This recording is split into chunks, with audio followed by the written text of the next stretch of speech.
It's been a while since we've done an episode of Pushback. But yes, we are live and we are here on Saturday, August 26th. It is 3:30.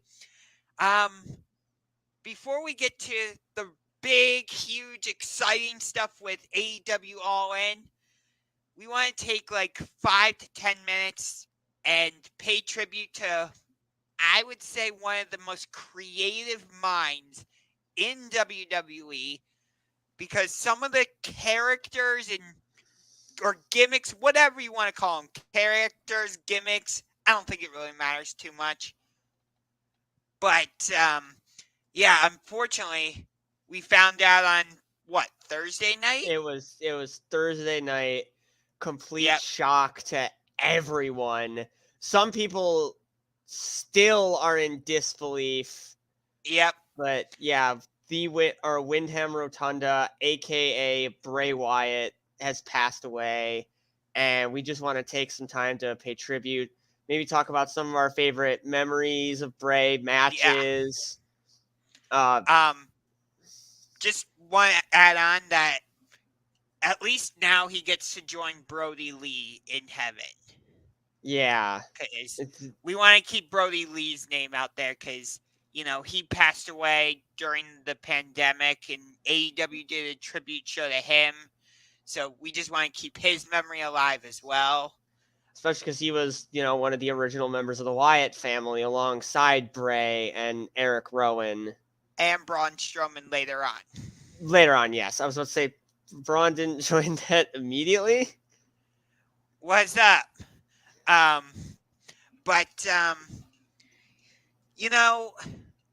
Did I love everything he did? No. But here's the thing.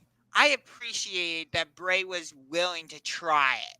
You had, when he came back and did the Fiend character and he was this, child, almost like a Blue's Clues host in a way. You know what I mean? It was supposed to be like a play on Mr. Rogers' Neighborhood. Okay, I can see that. It felt like a combination almost of Blue's Clues and Mr. Rogers. And Pee Wee Herman as well. Yeah. And you know what? Like I said, it wasn't quite up my cup of tea, but when he got in the ring as the Fiend, it was just you're just up until about Hell in a Cell 2019. Yes. But what he did was just amazing. He was also the master. He was also the master of the cinematic match. You had the Firefly Funhouse match against Cena, the swamp match with Braun Strowman. Then you had that one, I forget, wasn't it the House of Horrors match with Randy Orton? That sounds right. 2017-ish? That sounds correct. I believe you're right. But, when the part I liked least about The Fiend was when he teamed up with Alexa Bliss. That didn't work for me at all. But again, I appreciate that he was willing to try it, Yeah. And go ahead. Personally, I liked it because it reminded me of the Joker and Harley Quinn. I can understand that. The Fiend is very much a reference to the Joker, as in he's a clown horror-esque character that's unpredictable and just, it's like he's always a looming threat no matter what, Yes, and I do like that he used the Firefly Funhouse to extend feuds and stuff and give you he gave you a reason why he was feuding with Daniel Bryan, or when he I was gonna bring that feud up with the Universal title and him mocking the yes chants. Yes. in the Funhouse. I loved when he came out as the Firefly Funhouse version against The Miz at TLC. Oh You yeah, know what I'm talking I know exactly what you're talking about. with a giant hammer. God. Yep, yep, that was good. And then obviously we never got to figure out his most recent character, the whole Right. Wyatt Six, Uncle Howdy, which I still firmly believe is Bo Dallas, his own brother. Yeah. I kind of wish we had gotten Uncle Howdy on the show last night. But interestingly, the main event for SmackDown was LA Knight versus Finn Balor, which makes sense because LA Knight was Bray Wyatt's last feud where we got that Mountain Dew pitch black match thing. And I had so much hype for that match. I don't know then what to say. Finn Balor, I feel like Bray Wyatt and Finn Balor have feuded at least 3 or 4 times over the years. I know he was the Fiend's first opponent. Yes, at SummerSlam. I know they had faced off once before with the whole Wyatt when Bray Wyatt was still the cult leader. Yeah. You know what we never got though, and they brought this up on commentary last night. We never got the Fiend against the Demon. I would have loved to see that. Give me that Hell in a Cell, or I would have loved to see that Hell in a Cell match. That the would Fiend be versus the Demon. yes. Especially because inside Hell in a Cell, there's a lot you can do with that. Yes. Because I know we got the Fiend against regular Finn Balor at SummerSlam. I think we got the Demon against regular Bray Wyatt at one point. I believe so. It was the Demon versus cult leader Wyatt. Bray Wyatt. Yeah, and I know we've gotten regular Bray Wyatt against Finn Balor. So, yeah, they've had a few encounters. Yeah. I know he won the Universal Championship once, and he won the WWE. No, twice? He won it twice. SummerSlam 2020, and it was in 29. It was Crown Jewel 2019 when he won it first, and then SummerSlam 2020. Because he dropped the Universal title the second time to the Tribal Chief. Yes. Which we're not going to talk about him on this show. Right. Because he doesn't factor into what we're talking about right now, and he doesn't factor into All In, which we'll get to. Yep. He's a one-time WWE champion. He's a Raw Tag Champion and SmackDown Tag Champion. Oh, yeah, because he was Tag Champ. He was in a tag team with Matt Hardy. I forgot the Broken Warriors. Yep. I forgot about that. I forgot about it until Matt Hardy had brought it up on his Instagram when talking about Bray Wyatt.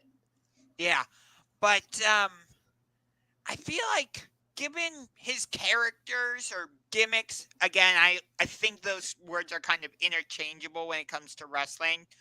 Yeah. I feel like he didn't really need a championship to pull off what he was doing. I felt like when he was with the Wyatt family, yes, give him the gold so that he could possibly have recruited other members. If you don't know, Adam Blompied of Parts Unknown made an excellent fantasy booking of what the Wyatt family should have been, and it fantastically brings why should Bray Wyatt want the gold? Because he wants more followers. But with the Fiend, that's where it's yeah, you can give him the belt, but why would he want it? He's a clown demon. He doesn't need a very industry-based thing like a belt. Yeah, I mean, it definitely made the character stronger, but especially when he had the Fiend version of the championship belt. Yep. I've seen it in person. It's there's one at the game store right across the street from me. Oh, really? It's $800 though. I don't want to buy it. God. Wow. But yeah, it's a shame we never got to see what he was going to do with this whole Uncle Howdy Wyatt Right. 6 gimmick. You know, he had the amazing return at Extreme Rules last year, which I love that he got his own separate, like, main event segment and he didn't come back and interfere in somebody's match or something like that. Right. What was the main event of Extreme Rules last year again? Was that Fight was that the fight that? Oh, that was the fight fight pit. pit? Yes. Okay. Seth Between versus Seth and for some reason I Riddle with kept thinking, was it Balor versus Edge when Beth no, Phoenix got concertoed? no. The main event of that was With the fight pit. yes, with Daniel Cormier as the referee. I remember just as Matt Riddle's hand is getting raised, lights go out. Michael Cole's like, "Are we still on the air?" And then he's got the whole world in his hands. Starts Yep. playing, which And then Bray Wyatt walked out. And well, that no. was First, like all the Firefly right. Funhouse characters were coming up all over the crowd. You had Rambling Rabbit, Mercy the Buzzard, Abby the Witch, of I course. did see the Fiend. Yes, which the crowd when the crowd saw the Fiend, everybody went nuts. Well, yeah, he And was a fan favorite character that got killed off one of the worst ways possible by yeah, Randy Orton. yeah, eh, but That match at whatever. Mania 37 kind of always bugged me the wrong way. Yeah, again, like I appreciated the story that they were trying to do, you know, with Wyatt and Alexa Bliss, and I felt like Alexa did a great job with it. It just didn't quite click for me. That's That's no understandable. It's not gonna be for everyone. And that's no disrespect towards Alexa Bliss or Bray Wyatt. Because, again, like I said earlier, I fully appreciate that they were willing to try it. And I'm sure there were a ton of fans who were like, this is the best thing I've ever seen. Oh, You know? absolutely. And I'm by no means am I saying, oh, it was terrible and I wish they hadn't done it. No, I would never say anything like that. Unless I genuinely like hate something, but I never felt that way with Bray Wyatt stuff. But yeah. Speaking on the whole Uncle Howdy thing, I wanted to bring this up because it Sure. was found through WWE 2K23 that apparently Uncle Howdy is a one-time NXT champion, meaning that narrows down the identity drastically. It Given it has to be Bo Dallas. I kind of wish on the show, on the SmackDown tribute show last night, which I watched, I really wish that Uncle Howdy had come to the ring. I was thinking he was going to come to the ring, unmask himself, and it would, lo and behold, it was going to be Bo Dallas. Yeah. Eric Rowan and Braun Strowman were both there. Yep. Braun Strowman is, of course, injured, so he couldn't have a match. I'm sure if he was medically clear, he would have. And I'm sure if Eric Rowan was still under contract, they would have given him a match. Right. Which LA Knight had a nice tribute, you know, while tying in it. With that ending promo that he cut on The Miz. It's like, in the words of a wise man, or a wise man once told me, when you see me next, run. Yes. And that was something Bray said to him and stuff. And before he got into his stuff about The Miz, he did a nice tribute to Bray. And they had Cody Rhodes, like, do a tribute for Terry Funk, who also passed away this week. So yep. may he rest in peace as well. But I kind of wish that since they were there, I wish that Braun Strowman or Eric Rowan had gotten the chance to Like maybe a backstage promo talking about Bray or something.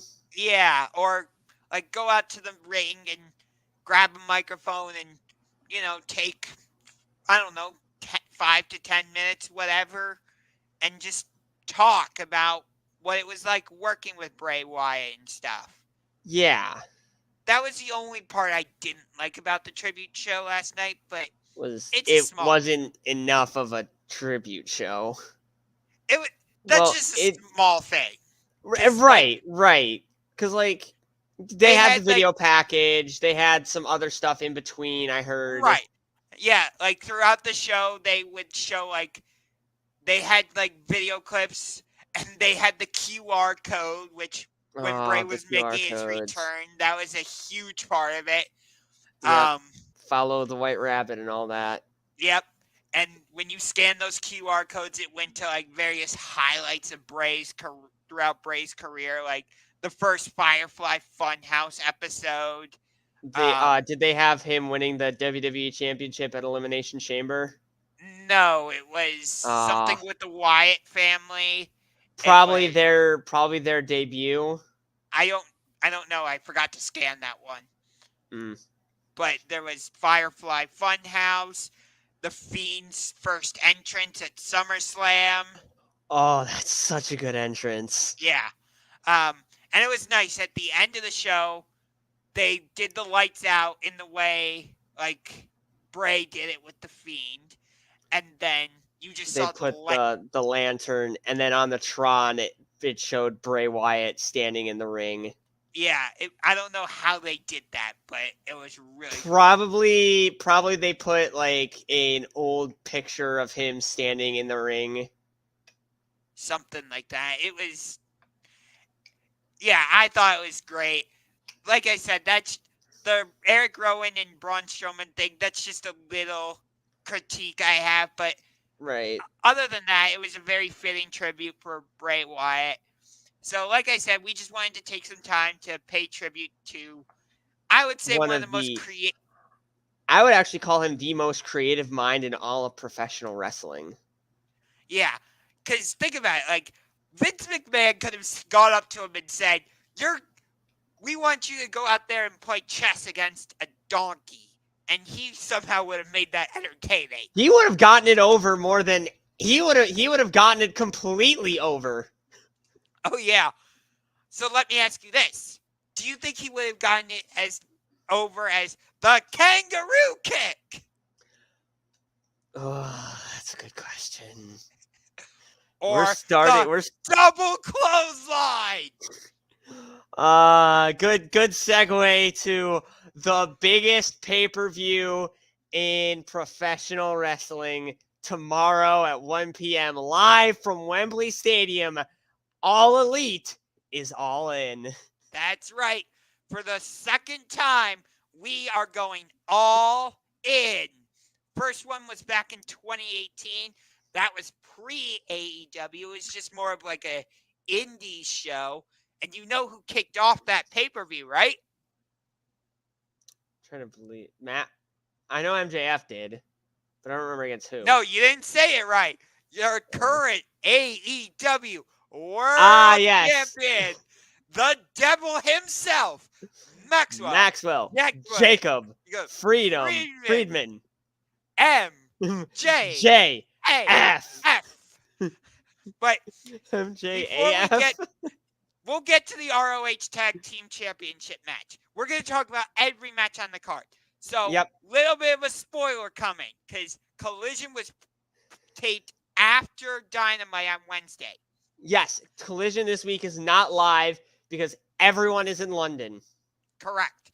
So, Jack Perry was set to retire the FTW Championship on Dynamite, but I don't know if one of the segments on Dynamite ran long or what, but they decided to move it to Collision. And what's up, Stinky?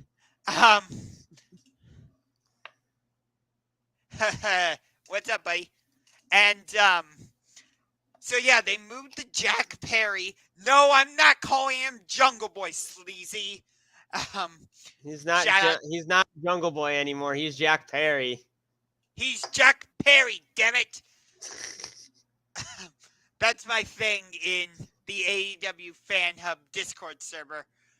Um, which in that server I actually go by Absolute Freakin' Rollins. But anyway, so yeah, so Jack Perry says he's going to retire the FTW championship, and Hook is going to comes out to confront him again. Spoiler, and that match is happening at All In. At least on the pre-show, on the 0 hour. On 0 hour. I don't really care about this match because the FTW Championship, it's not even recognized by AEW. It's only there because Taz is a commentator. Yes. And it's his belt. Right. Which I don't think we should take it off of Jack Perry yet, because he basically just turned heel, which I told you that was going to happen at turning at Forbidden Door. I honestly was like, all right. I was anticipating it. I'm like, when is this gonna happen? And then it didn't happen for a while, and then it did, and I was like, what? Yeah, I knew it was going to happen. But anyway, yeah, so Jack Perry basically just turned heel, because Forbidden Door was what, like only a couple months ago? Something like that. So I think it's too early to take the belt off of him. Yeah, I could see that, but we'll see what happens. I can tell you don't have a lot to say about this. It's not a match that excites me. We've already seen it happen once before. Yeah. I'm glad they're not putting it on the main card, because that doesn't feel like a main card caliber of match anyway. It's not. No. But now we're going to get to the match on 0 hour that everybody is talking about.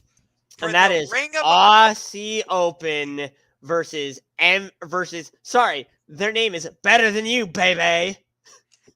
Yes, for the Ring of Honor World Championship. World Tag Team Championships. I'm sorry. It is Aussie Open. Kyle Fletcher and what's the other guy's name? Something Davis. I don't remember off the top of my head, but whatever. We've got, and they're taking on Better Than You, baby. It is the AEW World Champion MJF against tagging with Adam Cole. Yes, I'm sorry. I'm thinking ahead to the main event already. Yes, we'll get to that. When you're talking about MJF and Adam Cole, it's kind of hard not to. Right. Seeing as they are in the main event. Yes, but this is the match on 0 hour that everybody is talking about, because something is going to happen with this match. Maybe MJF and Adam Cole win the tag team championships. People are anticipating that the heel turn from one of them is going to happen during this match. Or maybe nothing is going to happen, and the big payoff is going to be during the main event. Right. Because why would you push a big heel turn like that for a pre-show? Well, it could tie into the main event, though, because if you have, let's say if you have Adam Cole turn heel, which I think is what's going to happen, I feel like that is going to happen. Because he has been doing that motion where he goes for the hug and does the stabbing motion. Right, like he did with both Roderick Strong and Kyle O'Reilly in NXT. Correct. And although I could see MJF, like, he's been acting like a babyface over the past couple months, And then I'd love to see what they do with a full-on babyface MJF, but I don't know if now's the time. Oh, I think it would be great, but like, again, this whole thing could be a ruse, and MJF Right. is like, psych, you know, I played you all like a goddamn fiddle. He is the devil after all. He is.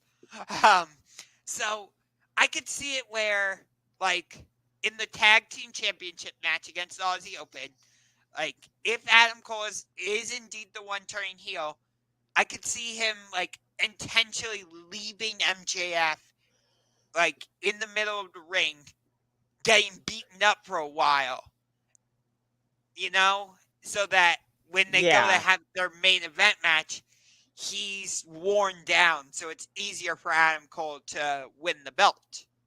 Right. Or he could do, I don't know if he would do exactly what Shayna Baszler did to Ronda Rousey at Money in the Bank, but he would tag him in and then intentionally attack him and then just leave. Yes. It's been interesting. Like, MJF, he's, like, last week he went to use the Dynamite Diamond Ring, and then he didn't. Whereas, like, you know, Adam Cole has teased, like, super kicking him or something, and each time MJF has turned around and caught him. So, and then they've hugged it out. So, there's that dynamic of, like, MJF being like, do I do this? Like, you know, after their tag team. Adam Cole wants to do it, but MJF keeps catching him. MJF wants to do it, but he can't bring himself to do it. Correct. Like, after they lost to FTR, Adam Cole he was standing there like, do what you gotta do, man. Do what you gotta do. And MJF just could not bring himself to do it with the Triple B. Yes, which you have the championship belt there. Gotta reach it.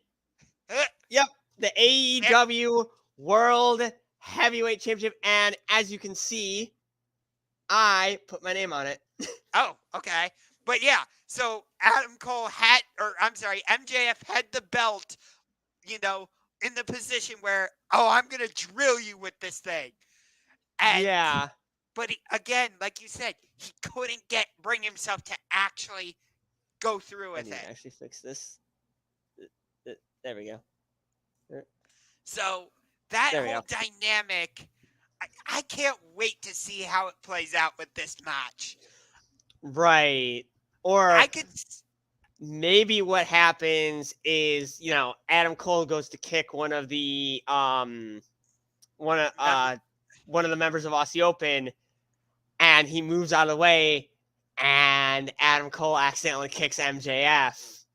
Okay, here's the big question, though.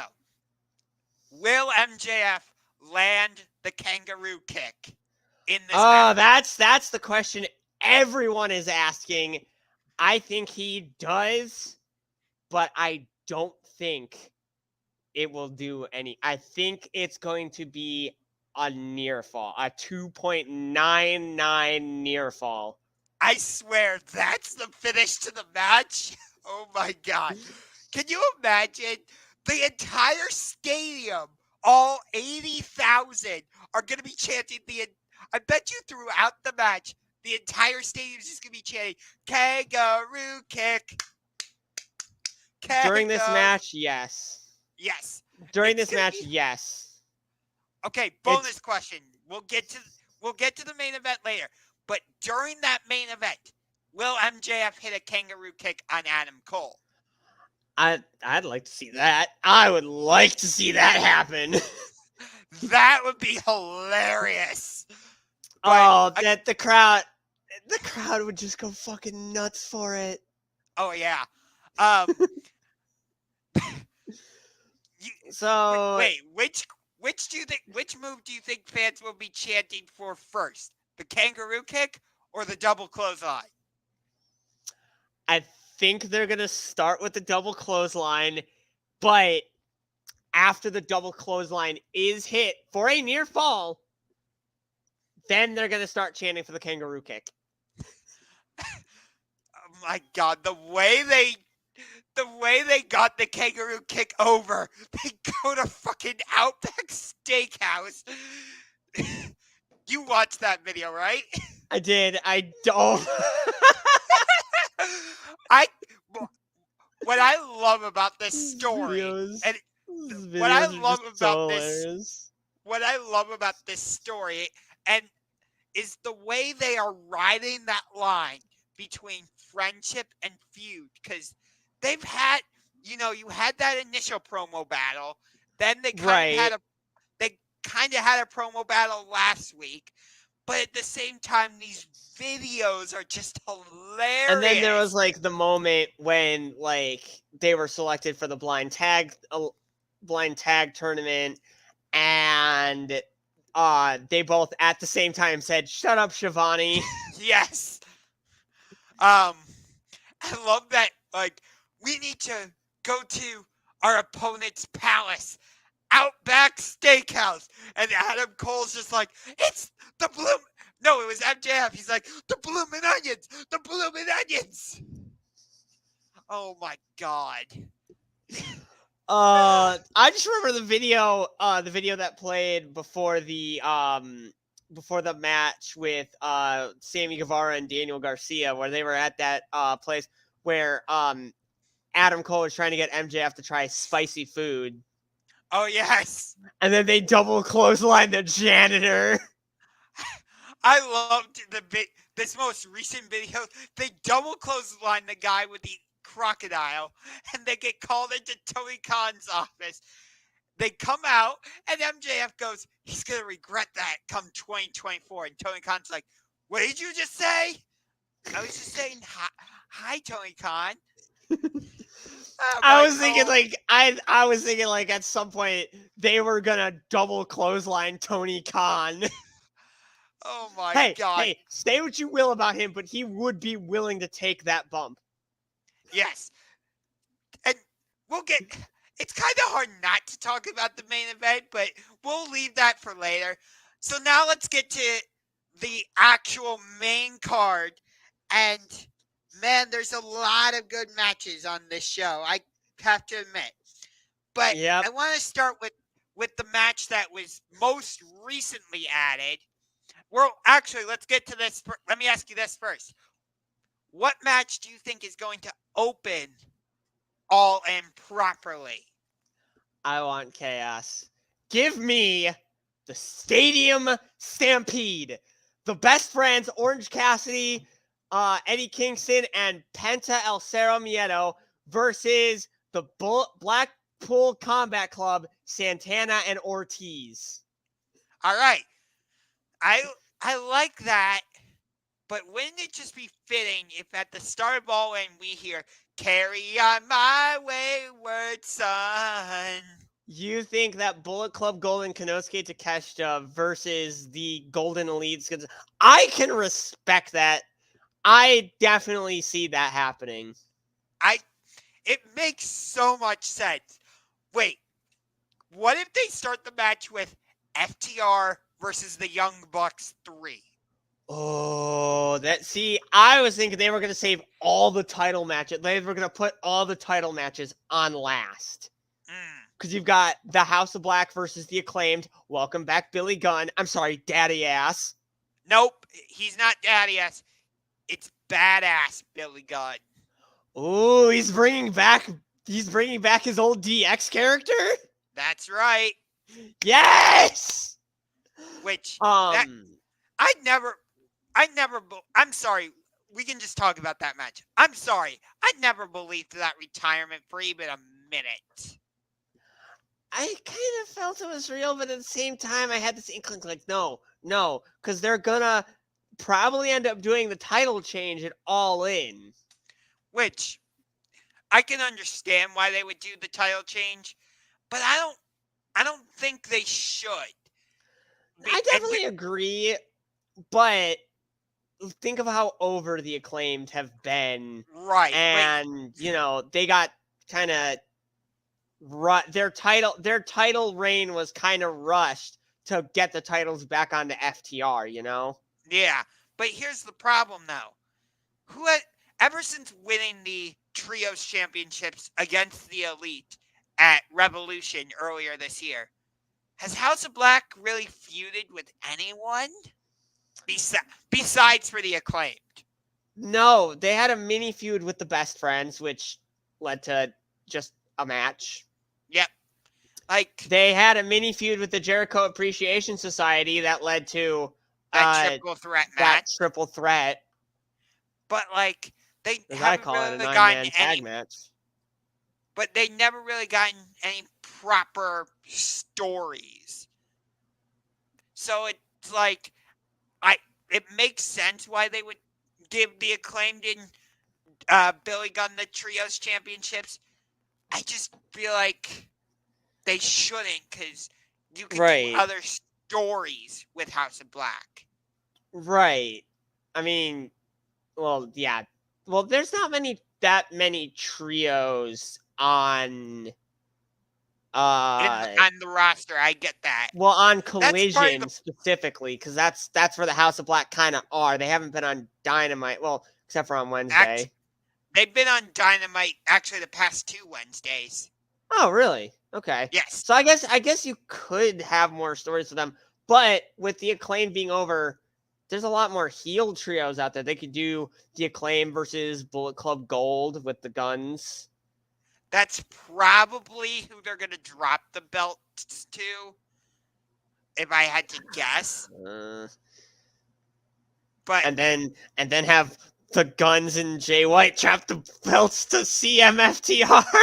Oh God! I don't want that. I don't want that to happen. Just as a disclaimer, because CMFTR already has title belts. They don't need more. Well, FTR has belts. CM Punk doesn't. Sir, I have to correct you. The real World Championship is still a World Championship. Get it right. All right, we're going right to this match. Thanks, CM Punk, Samoa Joe, real World Championship. Thanks for coming, House of Black and the Acclaimed. But now we gotta get to the real World Championship. No, this is not the real World Championship. This is CM Punk. You are not a champion. You have a fake ass belt. No, you are not a champion. The only real champion in AEW, their only real AEW World Champion, is the devil himself, Maxwell Jacob Friedman, MJF. Tell him when he's telling lies. Okay. Because he had to vacate the belt last year because of injuries. Like, and what happened? Moxley became the new AEW World Champion, and then MJF beat Moxley at Full Gear last year. We saw MJF pin Moxley for the 1, 2, 3. Therefore, MJF is the champion. But then why would Tony Khan have CM Punk have the belt if he's not the champion? Because Tony and Khan also, if WWE has proved anything, there can be such thing as 2 world champions. They can coexist. Roman Reigns and Seth Rollins. Yes. Both are world champions. Yes, but here's the thing. Seth Rollins' world championship is called the World Heavyweight Championship. It's still a world championship. Yes, I know, but it's different from the Undisputed Universal Championship or whatever Roman Reigns Championship is called now. I've lost track. But like, okay, if you're gonna give CM Punk the World Championship or whatever, at least have it be called something different. Technically, if you want to get technical with it, they are both called different belts. CM Punk's is the AEW World Championship. As Maxwell Jacob Friedman has stated, his is called the Big Burberry Belt. But it's still the AEW World Championship. Yes, it's similar design, but under a much more. The whole thing's confusing. Okay, This is just MJF is the Tony world champion on Dynamite. CM Punk's the world champion on Collision. That's all I gotta say about that. Yes. And then Claudio Castagnoli somehow factors in as the ROH world champion. Something like that.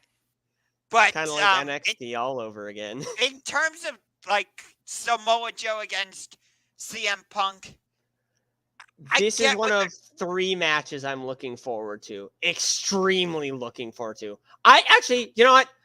I'm going to go ahead. I'm going to say 5 matches I'm looking forward to. Okay. And I know you've been anticipating this one because I made you wait. So I will list all 5 of them. Okay. CM Punk versus Samoa Joe. Stadium Stampede. Or no, are you putting in I'm counting 5 to 1. Okay, 5 CM Punk versus Samoa Joe. Okay, 4. Stadium Stampede. Okay. 3 is FTR versus Young Bucks. Okay. Number 2 is MJF versus Adam Cole. And number 1 is Tony Storm versus Saraya versus Dr. Britt Baker, DMD, versus the Queen, the greatest women's champion in AEW history, the longest reigning women's champion in AEW history, the Shining Samurai Hikaru Shida. Okay. All right. So I should say also current champion Hikaru Shida. Yes. Number 5 for me is Stadium Stampede. Okay. I'm gonna say number 4. I wanted to put the coffin match on there, but I can't because AR Fox got taken out of it. Right, and replaced with Christian. One more match. Maybe Edge will debut. There's rumors that he could, but instead at number 4, I'm gonna say Will Ospreay versus Chris Jericho. Ooh, that's my number 6. That match is gonna be so good. No, it absolutely is. Okay, number 3, I'm gonna say is FTR versus versus Young Bucks is number 2. Yeah, number 3 I'm gonna say is Adam Cole versus MJF. Number 2 is FTR versus Young Bucks 3. And number 1, Kenny Omega, Hangman Page, Kota Ibushi against Jay White, Rock Hard, Juice Robinson, or as we like to call him in the AEW Fan Hub Discord server, Muppet Jesus, and Konosuke Takeshita. Think about what you have in that match. You have all the history between Kenny Omega and Jay White. You're going to get something between Kenny Omega and Konosuke Takeshita. Right. I know you don't really like Hangman Page, but I look forward to seeing Hangman against Jay White. I think that'll be a great pairing. Hangman, Konosuke Takeshita against Kota Ibushi. I think that'll be I think that's that's a pairing, I guess, if you want to call it that, that will, like, sneakily, if that's a word, whatever, be really good, because it's 2 Japanese wrestlers, and we know what Japanese wrestlers are capable of doing. Exactly. Yes. Shinsuke. Yep.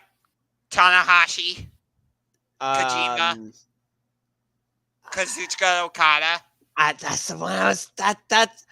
I couldn't remember the name for some reason.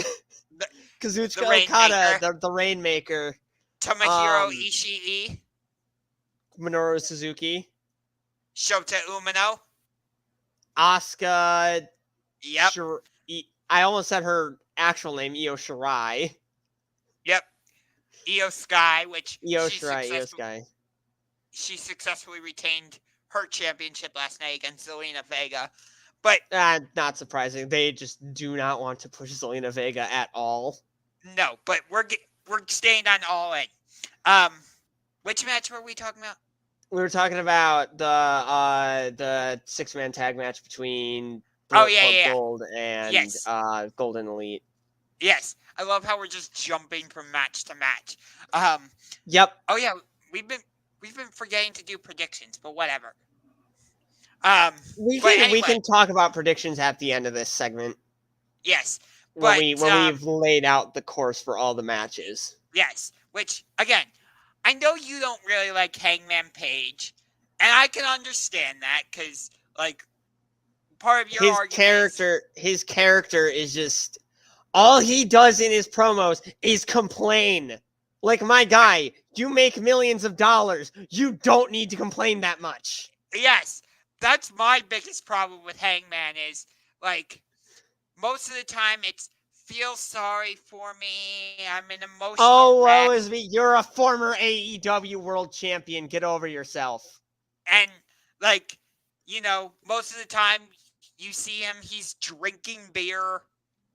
It's not the drinking that, like, I have a problem with because, like, obviously, I'm Jeff just saying Hardy is one of my childhood No, heroes. I'm just saying that ties into his character. That's all. Oh, absolutely. That's kind of, if you remember back to his days when he was tag team champion with Omega Hangman, that's what kind of screwed them against FTR was, like, FTR was trying to bring Hangman in with drinking, Yes. Drinking But, like, buddies, and then... my favorite version of Hangman was when he was feuding with Adam Cole for the championship. Like, Hangman brought out, like, a more intense version of his character. And I'm like, finally, this is the version of Hangman Page that I've been wanting to see. And then the feud with CM Punk came. Aw, shit. Yeah, we're not going to get into that. But, nope. Yeah. Don't want to talk about that. No. But still, like, think about the combinations we're gonna get in that trios match. Oh, absolutely.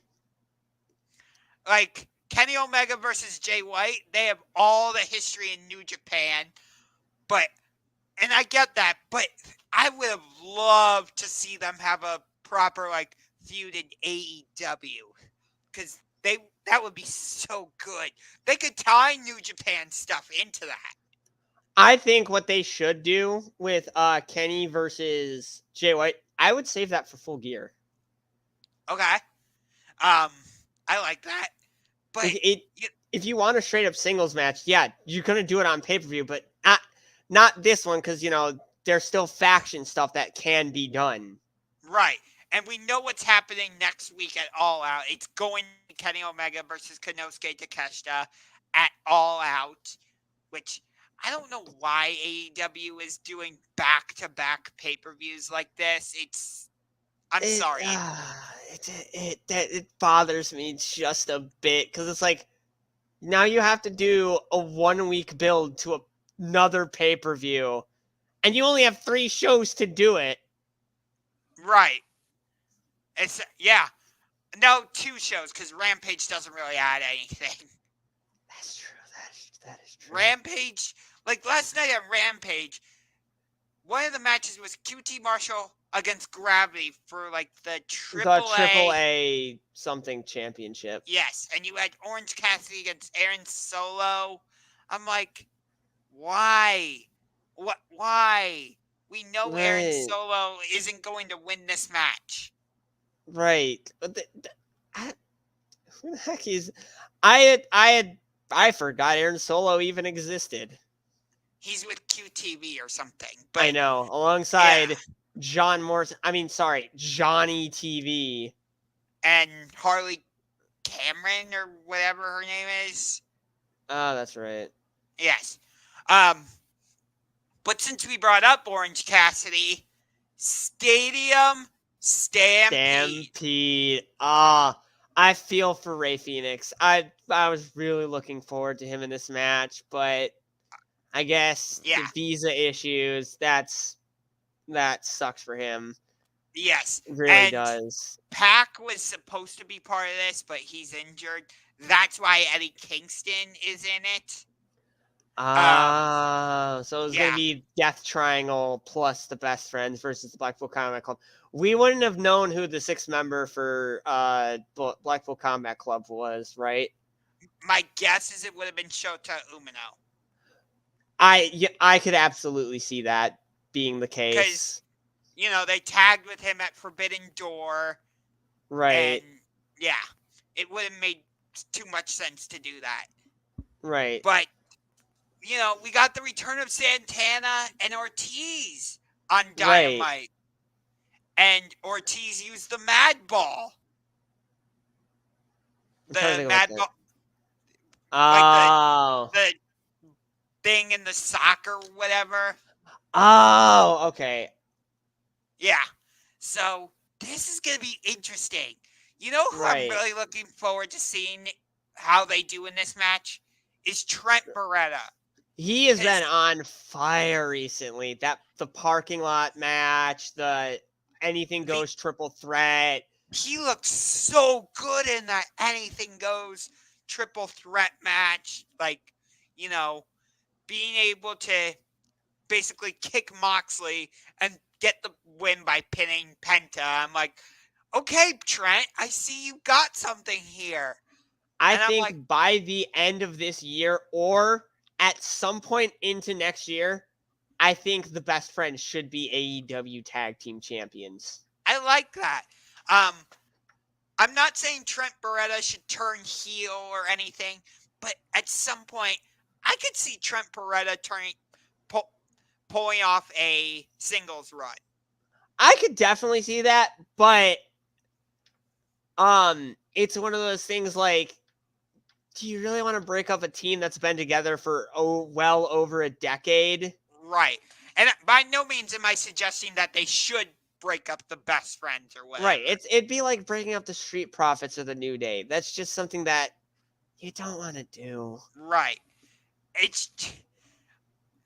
Do I think if Trent Beretta got a singles run, do I think he could win the world championship?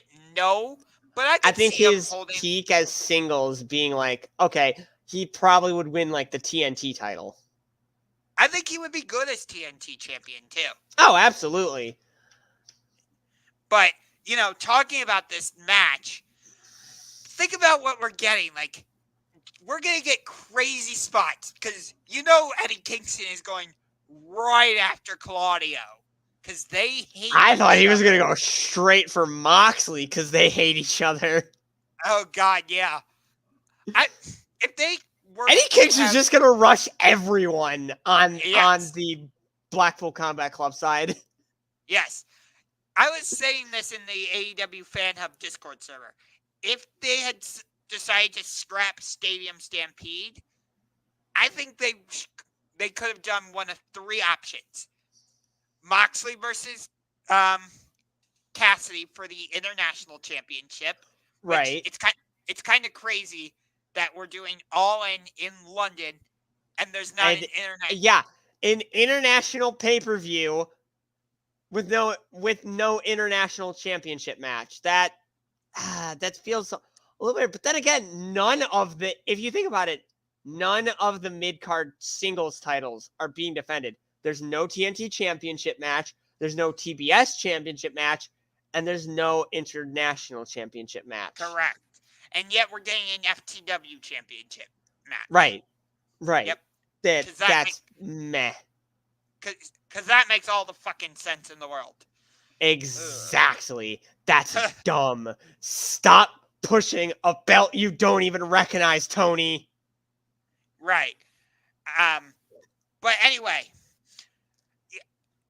like I said, if they had scrapped the Stadium Stampede match, which I thought there was a possibility they could do that, I think they would have gone with either Moxley versus Cassidy for the International Championship, Moxley versus Kingston in a straight up just singles match. I would have actually had it be a street fight. Okay. I would have been all right with that. Or you do Claudio Castagnoli versus Eddie Kingston for the Ring of Honor Championship. I would love to see that, even though they already had that match. Yeah, they did it at a Ring of Honor pay-per-view, but could you imagine if they had done Claudio versus Eddie Kingston for the Ring of Honor World Championship on that stage? Right. I honestly think that what they're with what they're setting up, I think they're gonna have Wheeler Yuta actually take that ROH World Title off of Claudio. You know what's interesting? You bring that up. They haven't really built on the story of Moxley being the one that like surrendered from Blood and Guts, which I don't know how they missed that on camera, but like, Well, because they were focused on Wheeler Yuta getting choked out with a chain. yes, but still, I'm surprised they haven't really done anything with that angle or I story. don't think. I mean, I don't think Wheeler Yuta would be mad because he was in a position where he could have died. Yes, but they could have done a story where like Wheeler Yuta got pinned or lost again for the Blackpool Combat Club. And then Moxley is like, what? Moxley's like, why did any of you see potential in this kid? I think the reason they're not doing anything with that is because Wheeler's story is kind of built around Bryan Danielson, not Claudio or Moxley. Yes, which to touch on this super quick, I think it was going into Full Gear last year. They were teasing a feud, like some type of storyline between Wheeler Yuta and Bryan Danielson. Like, and I'm like, good, I want to see this story.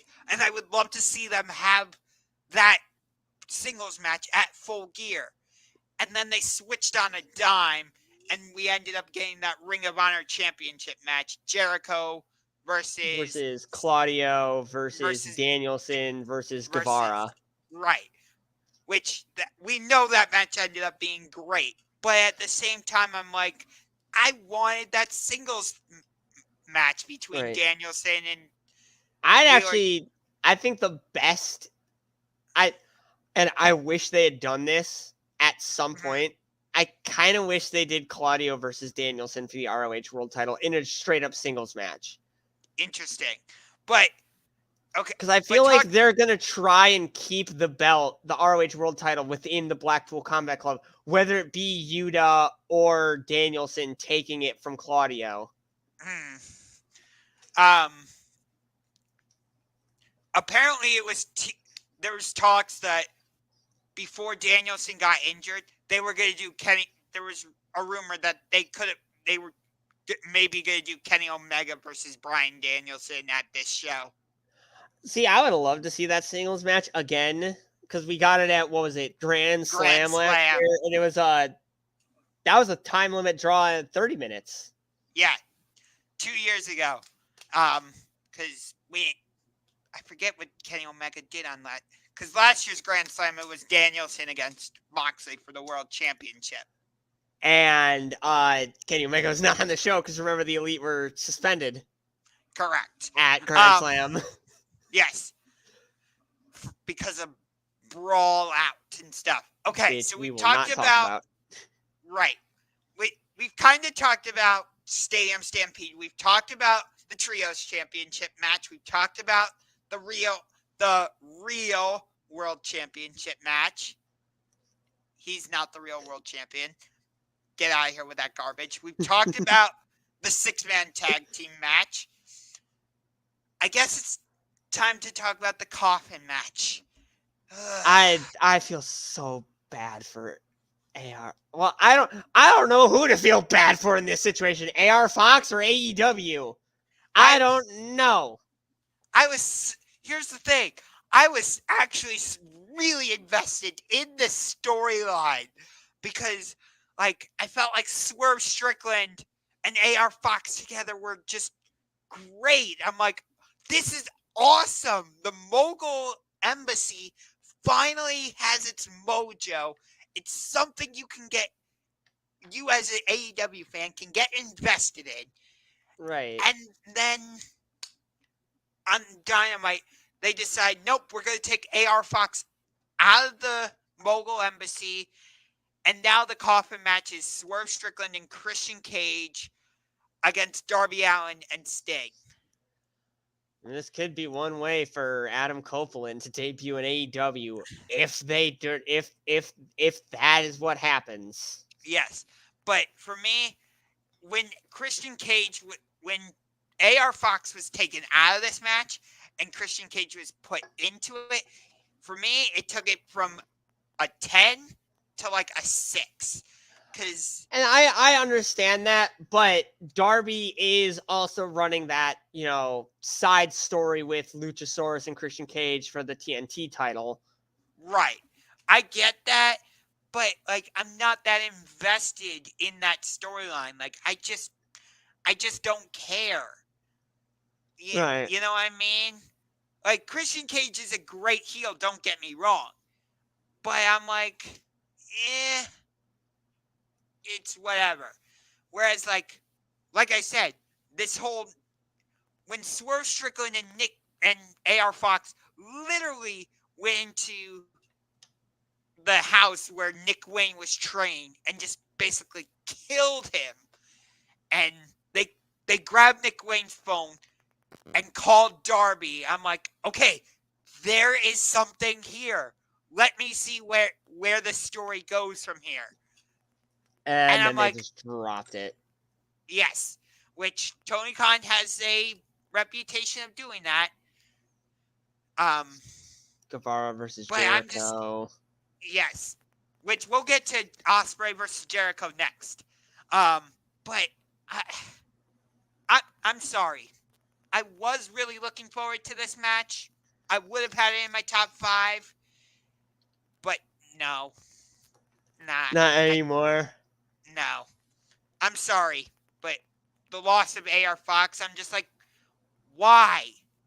There's not. Maybe there's some type of backstage heat or something, but come on. Yeah. But now we talk about him.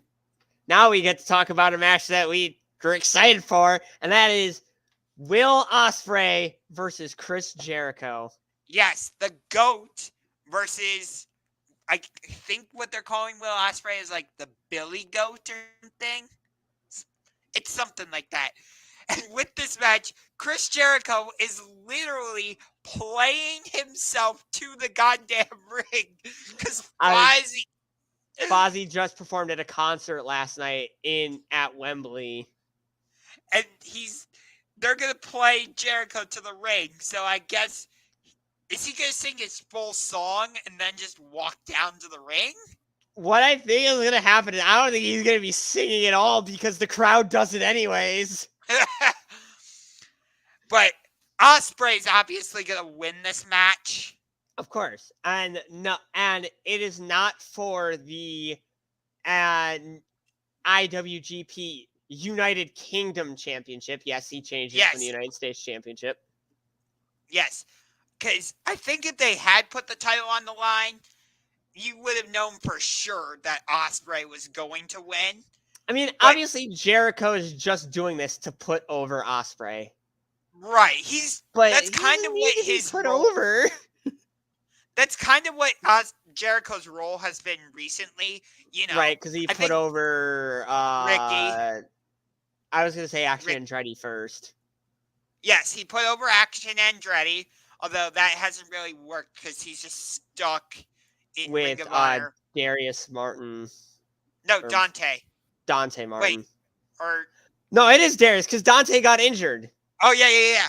Which Action Andretti and Dante Martin are in a tag team match tonight on Collision, but spoiler, they lost. Of course they did. Well, that was against the Dark Order. Yes. It was John Silver and Alex Reynolds. With Evil Uno as manager. Yes. Okay, we'll get back to Jericho versus Ospreay in a minute, but I have a gripe. I wanted to see the singles match. Evil Uno versus Hangman Page at All In. Why? We haven't even gotten on like a Dynamite. Why can't we just get this?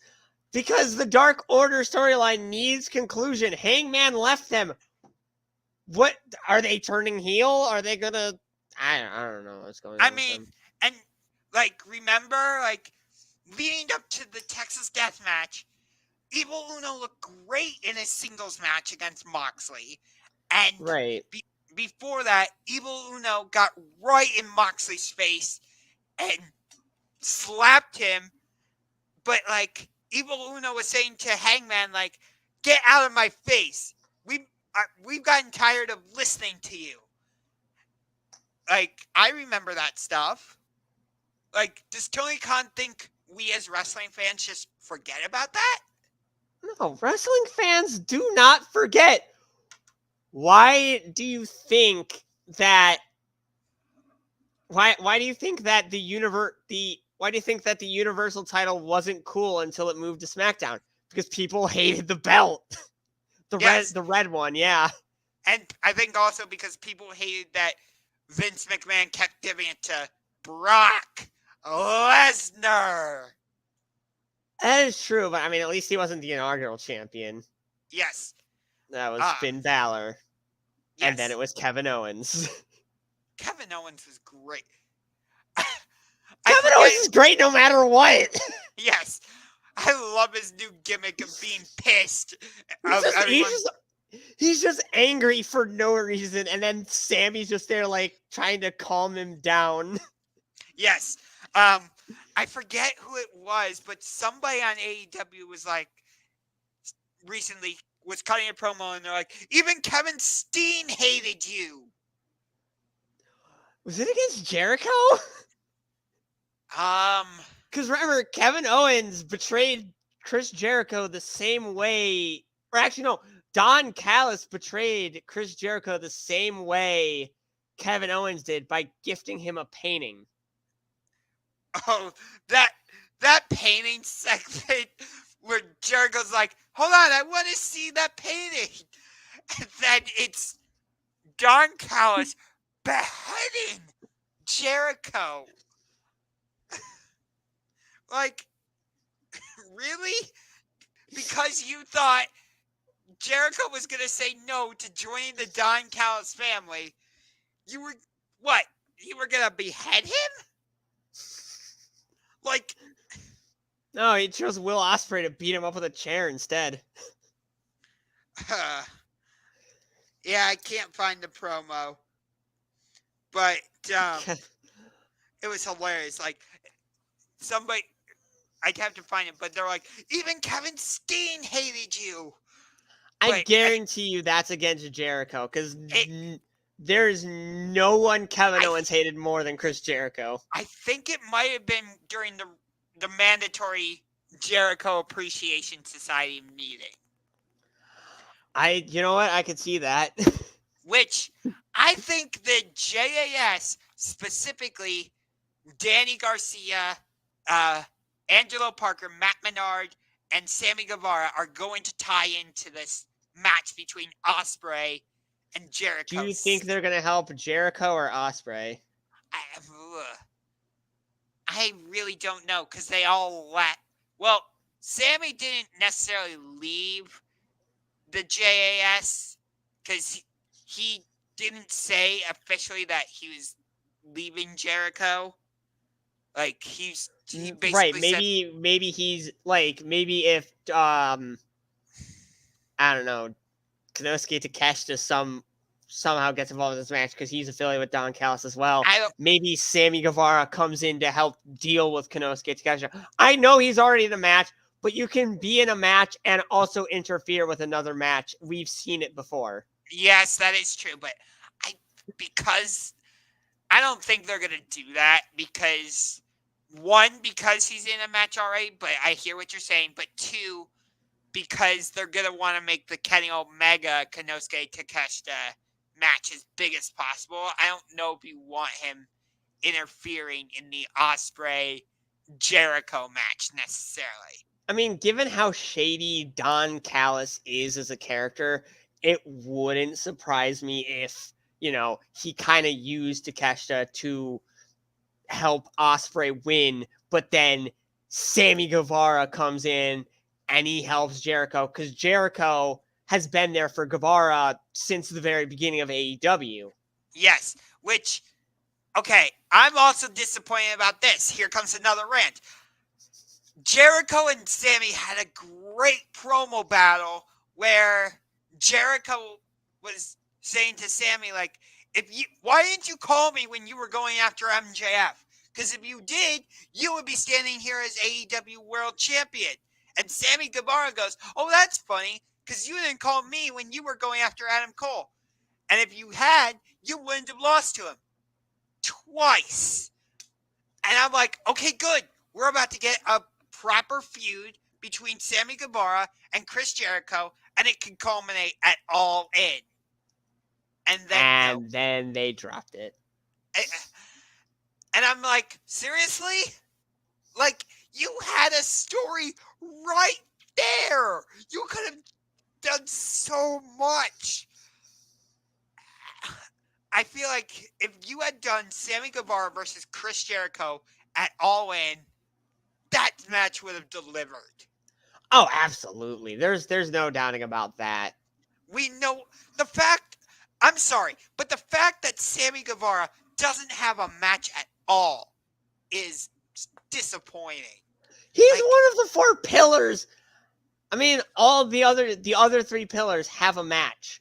Yes. Why leave out Guevara? You could have built a good story for him. Like, right.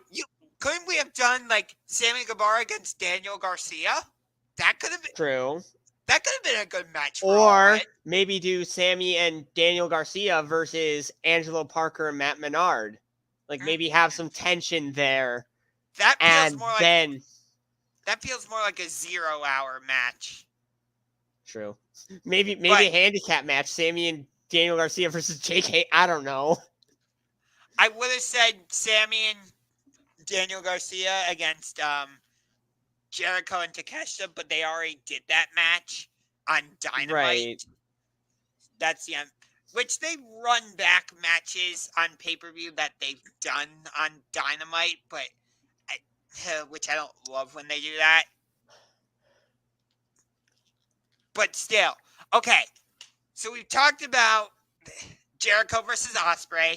I can't wait to see. Super quick though. When Ospreay hits the hidden blade on Jericho at that stadium, oh God! Oh, but the Ospreay is a heel, but he is going to be a face. Oh yeah, whether he likes it or not. As much as I love Chris Jericho, he's one of my favorites for sure. Oh, absolutely, he's an absolute legend. Yeah, for me, he's the greatest of all time. But really? Yes. Over Cena? Orton? Rock? Taker? See, that's the thing. Hogan? See, that's the thing. GOAT is subjective. We could talk about this all day and never get a definitive answer. Notice how Notice how I left someone out that a lot of people are calling the GOAT, and that's because he's not. But we're not going to talk about him. We already did in his match against Samoa Joe. No. Oh. Huh? Ooh! Ah! Oh, yeah. Yeah, we're not talking about him. We're not talking about him. Took me a second. They vacate the title. You're not going to defend it. I would even throw Seth Rollins in the GOAT discussion. Oh, absolutely. Seth Rollins, man, he is just I love Seth Rollins. But that's the thing. The GOAT discussion is all subjective. It's more subjective in wrestling because of how many promotions there are. Like, if you were to say the GOAT of WWE, that kind of leads me straight to John Cena. Right. The GOAT of AEW? Jericho's definitely in there. Moxley. Kenny. Yeah. I would even say our current world champion, MJF. I'll throw MJF into that discussion because all 4 of them have been there since day one. Yes. But now we gotta get to the women's 4-way. Saraya versus 3 former AEW women's champions. and the current women's champion, but she's also a former women's champion. So Right, because I, she's the only woman to have held all 3 versions of the AEW Women's Championship, actually. oh, um, but it is Hikaru Shida versus Tony Storm versus Dr. Britt Baker, DMD versus Saraya. I would imagine Shida is the favorite going into this. Honestly, her title reign just started. There's no way they're going to take the belt off of her, especially because her first reign had no fans. This is their time to give her a proper reign in front of fans. Yes, but here's the thing. They did this with the first Owen Hart tournament. Remember? They gave Britt Baker the women's tournament belt or whatever. And who did they give the men's tournament belt to? Adam Cole. But Adam Cole had won it first because the men's match went on before the women's match. Okay, but still, like, what were you gonna do? Adam Cole and Ruby Soho? No, not at all. I mean, it would have been one thing if Samoa Joe had won it. Then it's like, oh, Ruby Soho is finally gonna get her revenge. But no, Adam Cole won. Which, by the way, apparently that match with Samoa Joe injured Adam Cole. And I'm like, well, yeah, he went up against Samoa fucking Joe. Yes, but this ties into the main event. Let's say they put the belt on Britt, just hypothetically. Tony Khan, I will never forgive you if you do this. I will never. Wouldn't it make sense to give the belt to Adam Cole then in the main event? Yes, but as much as I want Adam Cole to be champion, I don't want Britt to be champion. Especially because Shida just got a new reign in front of fans. She has to retain here. Otherwise, well, that's back to ground zero for the women's division. I'm sorry, but the women's division is already at ground zero because we had a pointless match on Dynamite with, what was it? Ruby Soho versus Sky Blue. Meh. Well, they're trying to put Sky Blue over. I get it. Ruby Soho beat her, though. And she wants to go after Statlander.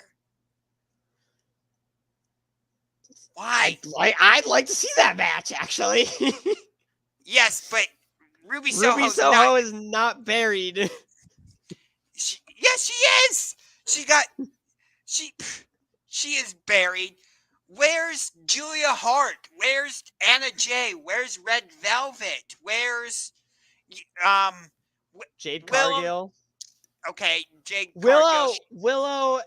A lot of the good women's talent is currently working with ROH because everyone wants to go after Athena because she right now has been the longest of the current women's title reigns. So it's like, oh, we go after Athena, we have a better chance of dethroning her than we do someone who just started their reign and someone who, started their reign a couple months ago.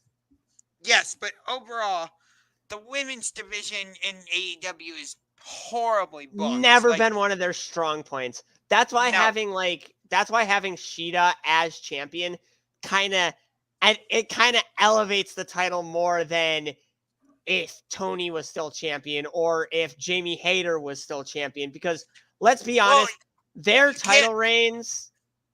Jamie Hayter never really got a proper championship reign, to be fair. That is true because she did get hurt, but she at least had a pay-per-view match where she successfully defended the belt. Toni Storm never got that because her first reign, which lasted from All Out to Full Gear, they took the belt off of her at Full Gear, which pissed me off because they didn't give her a proper chance. Right. And then her second reign, it was kind of better, but then they have her lose on the Dynamite anniversary show. Right.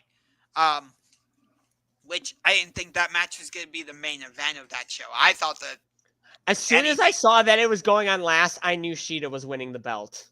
Which I have no issue with Shida being the world champion. You know that. She's a great champion, and she's a great wrestler. You and I, obviously, like you and I go back and forth about who's the better women's world champion. Which the debate is obviously between Britt Baker and Hikaru Shida. Like, Right, no, because Britt had great matches. Shida had the longest reign, and I guarantee you, if it was in front of fans, her matches would have been elevated by the crowd. Because just before the pandemic, if you watch the match she had just before the pandemic, she was extremely over in that match. Right. Like, I'm not doubting what Shida can do in the ring. Like, I know what she can do and stuff. I personally, I think I'll have a better idea of like which side I fall on with if Shida continues to be the champion and she continues to have title matches in front of fans and stuff. Right, because I chalk it up to her not having a reign in front of fans to why people are saying like, oh, she's not that good of a champion. Right, which that's never been. When you and me have gone back and forth on these debates, I've never said like Shida was a bad champion or anything. Right, like no, that. it's like the debate with the Young Bucks and the Usos, 1A and 1B. The only thing that we're debating is who's 1A and who's 1B. Right. Which, nice transition there, because let's talk about it. We're talking about Young Bucks FTR 3, which, if we thought was going to get canceled because of Cash Wheeler's. Yes, we're not going to talk. No, we're not going to talk about it. But nope. Because of Cash Wheeler's recent incident, I wouldn't be surprised if FTR drops the belts here. I wouldn't be surprised either. And maybe this kind of pushes that debate Young Bucks Usos a little bit further in the Young Bucks' favor. In my opinion. Yes. I feel like they are the 1A of 1A, 1B, but it's close. Like, razor thin. God, if we were to ever get a Forbidden Door show between WWE and AEW, you have to do that match. Young Bucks versus Usos. I'd even say it. That should be the main event of that Forbidden Door. I don't know. Because Kenny, as much as I'd love to see Kenny versus Seth main event, Young Bucks versus Usos sounds so much more intriguing as a main event. Wait, what if you did? Okay, hypothetically, what if you did Young Bucks versus Usos as the show opener, Seth versus Kenny as the main event? Actually, you know what? As much as I want to see that straight up tag match, I'm going to throw two more tag teams in there. One WWE, one AEW that I think would make for an awesome fatal four-way tag team match. All right. Kofi and Xavier. New Day. Penta and Rey Fenix. Lucha Brothers. Ooh. That could be a good... In my consensus, those are the four greatest tag teams currently active. The Lucha Brothers, the Young Bucks, the New Day, and the Usos. Okay, so a big part of this storyline with FTR and Young Bucks has been the winner of this match is the greatest tag team. Which I would have FTR in my top 5. It's just their style of wrestling is very old school, and I'm not that big of a fan of old school style. Yeah, I feel like FTR doesn't really connect with the fans like that much. Yes, the Shatter Machine or Big Rig is a fantastic finisher. When Edge and when Edge and Beth Phoenix hit that at Elimination Chamber, my God. And I think like the only time where it's like, oh, FTR has been considered the greatest tag team was when they were in NXT, you know? Yeah, that is true. Because they are considered NXT's greatest tag team. They put on match after match. Aleister Black and Ricochet, DIY, the Undisputed Era. We could make a whole freaking video about this Tommaso Ciampa looking for Johnny Gargano stuff. It's so funny. It's so funny. Like, you've got a phone. Just call him. The fact that they're doing that after the feud they had where they absolutely hated each other. They basically in NXT wanted to murder each other. I wouldn't be surprised if they run back that feud in the main roster. I wouldn't be surprised as well. But anyway, you also have to factor in Johnny would still have help because he's got Candice LeRae, Indy Hartwell, and Dexter Lumis. Right. But anyway, better for Ciampa to stick with his buddy. Right. I love how we're talking AEW, but we always find a way to work in WWE. That's not how AEW is. Well, yeah, because AEW has so many ex-WWE guys. But getting back to this tag team match, because we're not just going to brush over it. Right. Because it's the Young Bucks against FTR. This is going to be amazing. This is the rubber match. You know, yes, FTR's got one, and the Young Bucks have one. Right. And honestly, let me ask you a question. Have the Young Bucks ever had a bad match?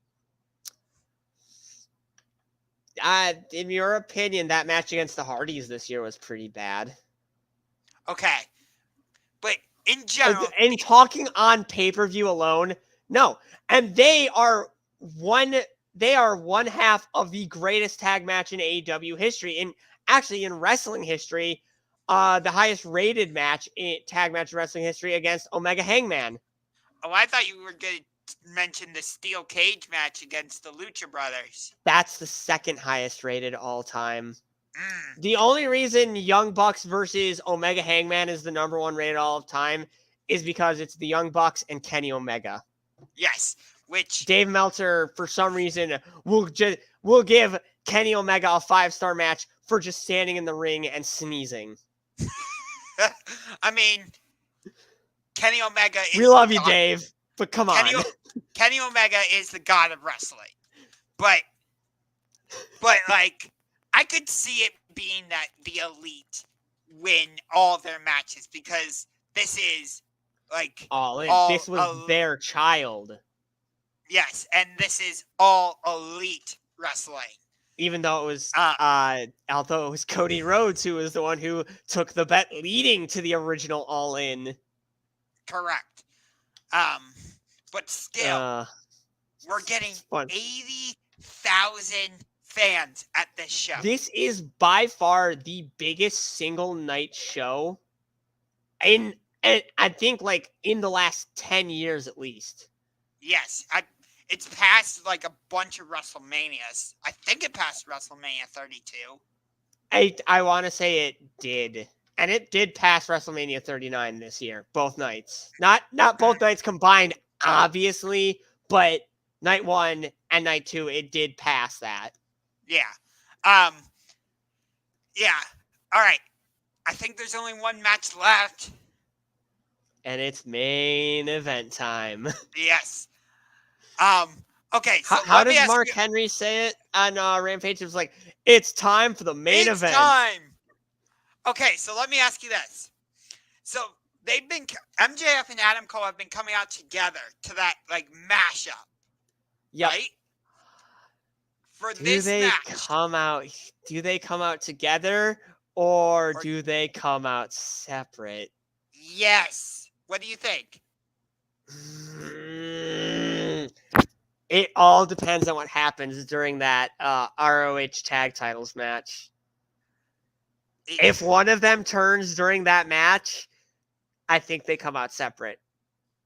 I feel like if they come out together for the main event, that crowd is just going to go nuts. But then again, I think the crowd is going to go nuts either way. Well, yeah, because MJF and Adam Cole. Yes. This is the best story in wrestling. I'm sorry. This is better than the Bloodline. The Bloodline story may be cinema, but this storyline right here this goes beyond cinema. Yes. This is a masterpiece. This is, like, the Bloodline started off good when Sami Zayn was there. But now it's just stale, and it's the same. Everyone's turning on everyone every time. It's like, oh, we're teammates. Nope, I'm gonna turn on you. Oh, now this is happening. Oh, well, Roman Reigns, lol. Do you remember?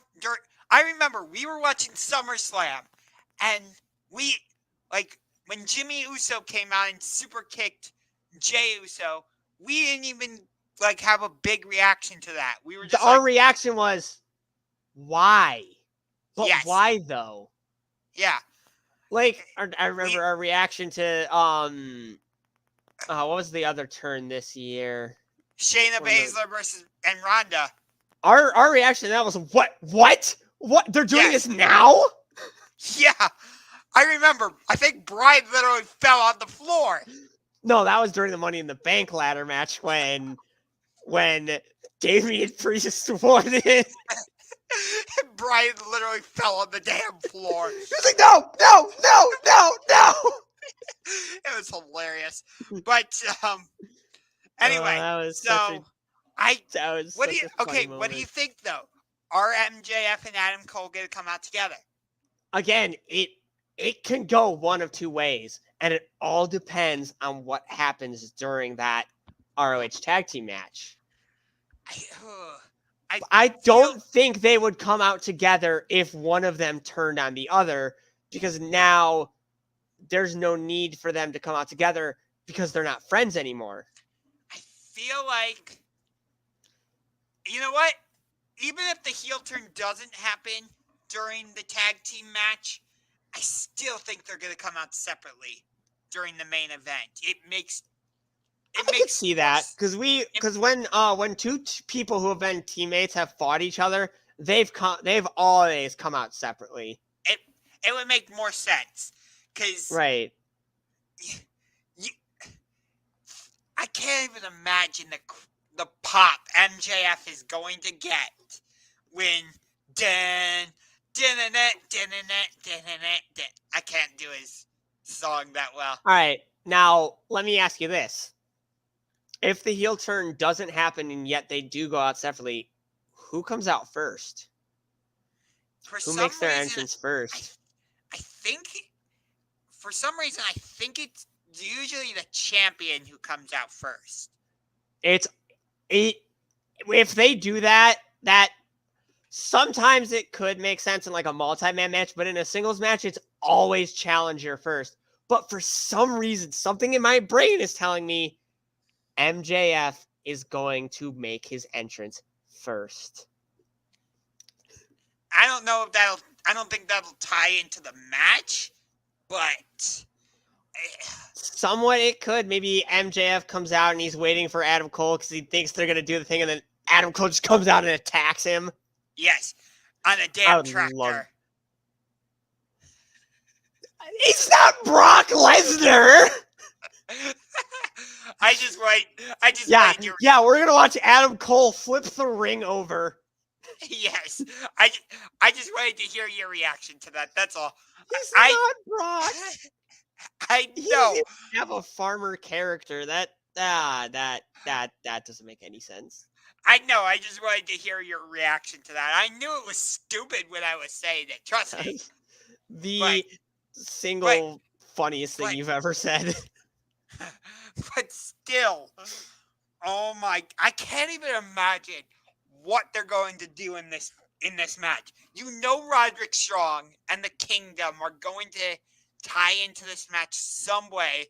Whether it's does it turn into Adam Cole turning heel and joining the Kingdom? Because remember, he was part of the Kingdom originally, and I believe it was screwed ROH. them over. Yeah. Yep. And screwed them over. So I don't know. Could Roderick Strong be the one that turns on Adam Cole and he joins with MJF?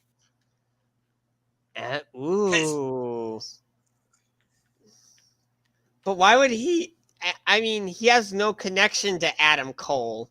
Why would he Roderick want to? Strong? No, not not Adam Cole, MJF. Why would Roderick Strong want to join MJF? To screw over Adam Cole. Ah, true. True. I feel like MJF is going to retain the belt here. I don't think it's time to take the belt off of him yet. So because, you think they're going to put that into the, the feud you probably don't want to see. Right. Besides that feud though, like you could do, if you want to build up Eddie Kingston, you could do that feud. You Eddie could Kingston do versus Kenny Omega versus MJF. That's the only AEW champion MJF has not faced in a singles match yet. Okay. We already did Darby Allin. We already did the 4 pillars, so no. But like Wardlow. I love how we had the big match, the big program with Wardlow and MJF, and after that, and it led to an exhibition squash, and then MJF was off TV for a while until All Out. Yeah. No, because he came back and cut that promo the next week where he's like, "Fire me, Tony Khan." Right, that's what put him off TV for a while. Yes. Yeah. And then he came back at All Out with that devil mask. Yes. Which I'm glad he wears that during his entrance. That is the funniest thing. It was so obvious when he when he came out. It was so obvious that it was MJF. A lot of people thought it was Jeff Hardy under his Willow character because the mask is similar, but Willow's mask is a bit longer than MJF's devil mask. Yeah. Similar design, just some very big differences. But talking about the match itself, there's gonna be like there's gonna be a big super kick in this, and I think that's gonna be a near fall. I could see that. I bet you MJF hits the kangaroo kick. But is that gonna be the finish, or is he gonna get him with the what does he call his finish? The Salt of the Earth, or is that his submission? That's his submission. Then what is his finisher called? He's got the Heat Seeker. That's what I was. No, the Heat Seeker's his signature because he leads the Heat Seeker into something else. I don't know if he really has a finisher. Ooh, with Adam Cole, what would you say is Adam Cole's finisher? The super kick? The Panama Sunrise. Okay. Actually, he's got two. He's got the Panama Sunrise and he's got the boom. Oh, yeah. That's right. He does have the boom. I forgot about that. I don't know what is MJF's finisher? I guess it's the Salt of the Earth, but that's his submission.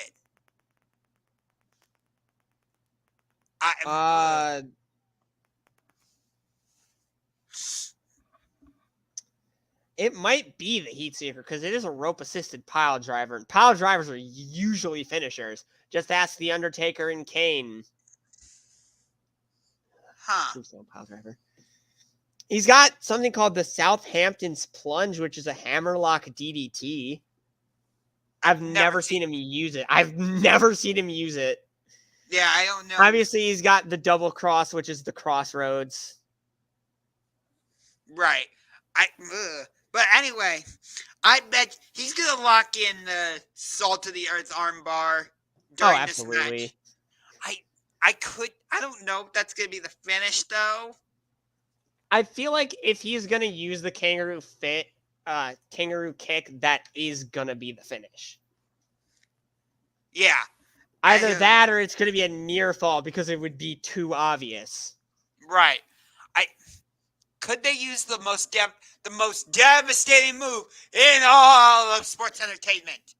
Could they use that as the finish? The surprise roll-up. Yes, could they use that as the finish? I think fans would be a little too unhappy about the main event of one of the biggest shows of all time ending via surprise roll-up. Okay. Unless Okay, MJF is going to be the one to turn heel. Bonus question: will any of the matches on the pay-per-view end in a surprise roll-up?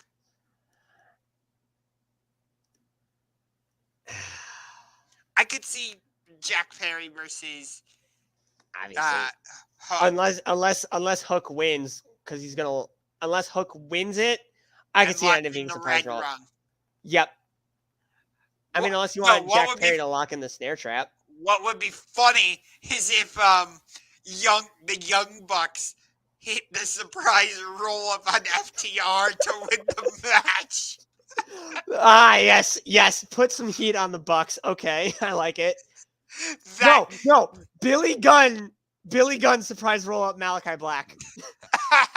Okay.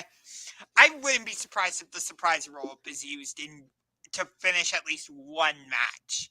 It kind of has to, because it's happened at like just about every AEW pay-per-view this year.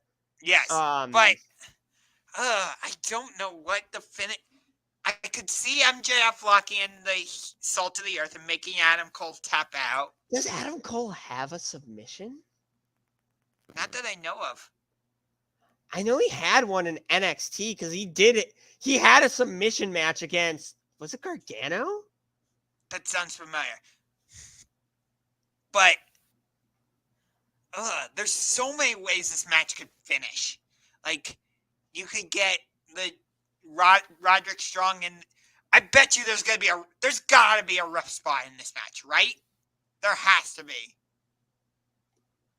Yes, I could see that. If there's any match that's gonna have a rough spot, it's this one.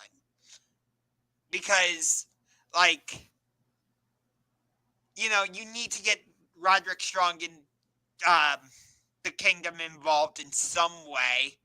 And if you're not gonna do it post-match, do it with a rest spot. It makes the most sense. But I bet you they also do the rest spot because that's where the heel turn comes from one of them. That would be a good way of doing it, too. That is true. That is very true. Yeah. Oh, boy. God, this match is going to be so good. Yeah. Like we said, it's the best story in wrestling right now. It's better than the Bloodline. It's better than anything. Yeah. It's better than anything Monday Night Raw has right now. Yep. Yeah, so that was our preview. Adam Cole's submission. At least he used this in NXT, but I don't think he's ever used this in AEW. Figure 4. Really? Yeah, because he used it in his submission match against Johnny Gargano. He used it in a win by knockout or submission only match against Kyle O'Reilly, but he lost that match. Well, we got to get going. So, hope you enjoyed our preview of All In, as well as our tribute to Bray Wyatt. We did not do our usual intro because it didn't seem, given the way we started, it just didn't feel right to do. But we're going to end it the way we usually do. If you liked what you saw, make sure you punch that subscribe button like a UFC fighter. Hit the like button with the Judas effect, courtesy of Chris Jericho. And deliver a curb stomp to the notification bell, courtesy of the World Heavyweight Champion, Seth freaking Rollins. Or if you want to hit the curb stomp, lock in the Salt of the Earth submission on the notification bell and make it tap out. Something like that. But we'll see you we'll see you later. Yep.